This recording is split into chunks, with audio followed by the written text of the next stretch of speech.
Last Sunday, we had a visiting priest in our parish. He's a retired priest of the Order of the Precious Blood, even though he's been serving our diocese for decades, it seems. He's retired, but he's still chipping in after being retired. I got to know him better after this mass this past Sunday, and me and my family we decided to invite him to have lunch after mass. He said yes. We parked by his car. He struggled to get in on our big old family van with his elderly body. It took him a while, but he finally got on as my wife helped and shut the door after him. We had a good lunch, a nice conversation. In the conversation, he asked when we could drive by the nearby town he lives at. And I asked why. He said, so I can make you some of my homemade banana nut bread. Oh, I like that. I said we would go the next day because I love that bread. And we took him to his car after we had lunch at the restaurant. In that conversation though, at the restaurant, I learned he was going to do mass the following day, Monday, at St. Elizabeth and Seton to help the priest there. This morning, I realized during my daily reflections, it's a feast day, the feast of the presentation. I had a desire to not only see the priest again, but to make the mass he would do. A 2-for-1 trip. Bread from heaven, the daily mass, and the bread from the priest's hands that he would make from his heart and his home, the banana nut bread. We went to the packed chapel mass. I was really late, running late. He saw me busy as I walked up through the hallway. You could see me through the glass doors, and he waved me in. I was embarrassed to be given any attention. So I quickly hung up my phone and we went in and we stood in the back. I had my 11-year-old son with me who is homeschooled, as many of our children are. The mass was beautiful, it was quick. His homily was about, we're missing the time from our Lord's 40 days of age. He's a little baby until the next time he's spoken about again in the Bible as a 12-year-old boy. From those 40 days, the dash to the 12 years, he said. All those years of the young boy Jesus are not really spoken about, but the priest, Father Joe, said that those years were momentous, like the building of a skyscraper in Mexico on a lake, which Mexico City's on a big lake. So it took years and years of planning and building to make a solid foundation all those years. Or like a bamboo that digs deep its roots. After Mass, I saw him ready to meet the people in the hallway, and I caught him again and offered a meal again. We agreed I would take him a burrito to his retirement home to pick up the bread. At his retirement home, a quadruplex, he's been retired there for over 15 years, he said. There we were warmly welcomed to an open door and an illuminating smile. We went inside, and he showed us the small rooms he had in the kitchen. One of the little rooms was a makeshift office, and he seemed content. I didn't want to take the bread and dash out the door. That would be rude and abrupt to the Father who had slaved away so much for us. So I stayed on purpose. I made a real effort to stay as long as possible, even though I know I have many responsibilities and my phone kept buzzing with messages from various people reaching out. I saw a picture on the wall and I asked, "Who is that, Father?" "Well, that is my brother. He died of cancer at 59.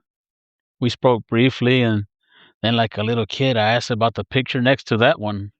Another couple in the picture, a man and wife, and he said, "Oh, that is my other brother.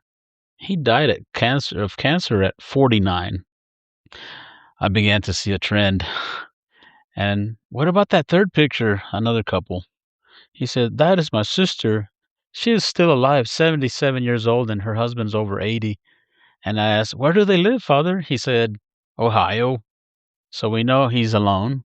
He's always been here all these years in West Texas and given his life to God. And then he said, too, that he had cancer. When he was appointed, at one time, he was appointed to live in Rome as the Vicar General for his Order of the Precious Blood.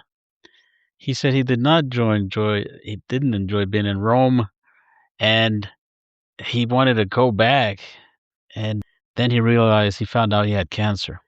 So he stepped down and went for treatment at Wichita, Kansas. Miraculously, he got through it. He's been a priest in our diocese for many years. And then later on, he developed another cancer, prostate cancer. And once again, he made it. He made it through that cancer for the glory of God.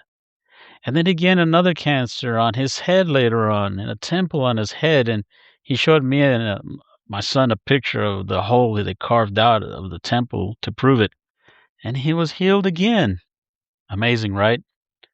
He's all alone, battling it all out as a priest, and with no real blood family. This man is tall and thin, and he seems to glow in the dark. He's so pale. He said a couple of years ago he fell while helping at a church hours away. He hit his head when he fell, and since then he lost his sense of smell and taste. He had joked, the reason he said that is because he had joked, "I hope this bread is good because I cannot smell or taste." I asked how old he was. He said he's 84 years old. And I said, wow, that's amazing. You're cooking, you're driving, you're serving still. It's just truly amazing. We finally said goodbye, and he warmly walked us out the door, encouraging my boy to always learn. Let me back up to the part where he was at Mass in our little town.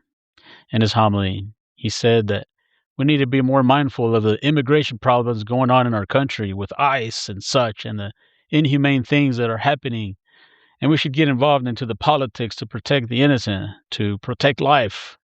And the message got a weird vibe, to be honest with you. I know I got a weird vibe feeling in my gut, too. I was to think in my head, oh boy, here we go. I knew what I would have to stomach, something some of us probably didn't want to hear, especially in the church.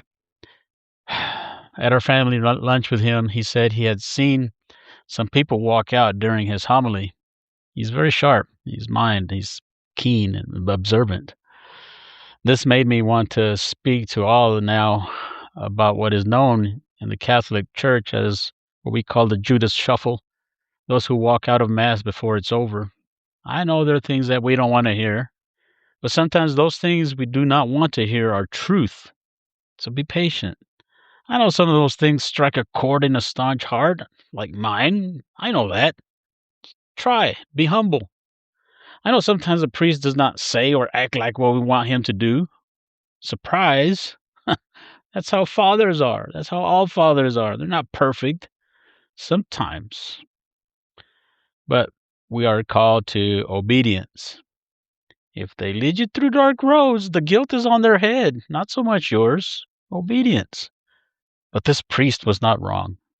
During lunch, he said that he had run this entire homily by our bishop. The bishop had asked for a couple of revisions, but overall, he ultimately approved. And now that I think about it, the United States Catholic Conference of Catholic Bishops also had put out a big statement on what's going on with immigration and how we need to be more mindful of mercy. The homily we expected that day was supposed to be on the Beatitudes, the gospel of the day. We expected to hear those soft words that we like to soften down so much, as we're accustomed when we hear, "Blessed are the poor in spirit, for theirs is the kingdom of heaven. Blessed are those who mourn, for they will be comforted. Blessed are the meek, for they will inherit the earth. Blessed are those who hunger and thirst for righteousness, for they will be filled. Blessed are the merciful, for they will be shown mercy. Blessed are the pure in heart, for they will see God. Blessed are the peacemakers, for they will be called children of God.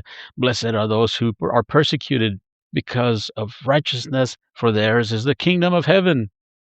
Words from our Lord. Instead, we heard in this homily that we needed to be more aware of what's going on, and then we need to protect life and get involved and engage and protest peacefully if needed.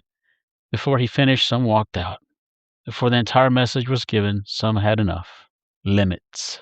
You see, now you have a third version of the story. My perspective after the fact. Getting to know the priest, who we shall consider for all intents and purposes as our Father. Those people that walked out protested against the Father. See, in the whole church, we still have this ongoing schisms that are coming up, and this internal schism in the church that we see now. There's some people walking silently out of our churches that are too modern, they say. So they're attempting to start their own church with their own bishops even now. and they consider themselves the traditionalists, putting themselves at odds with the Pope until today. Who then will follow the order as our God in heaven has put? Who will obey? Back to the Lord. Blessed are the poor in spirit, those who mourn, the meek, those who are hungry and thirst for righteousness, the merciful, the pure in heart, the peacemakers, for they will be called children of God. Blessed are those who are persecuted because of righteousness, for theirs is the kingdom of heaven.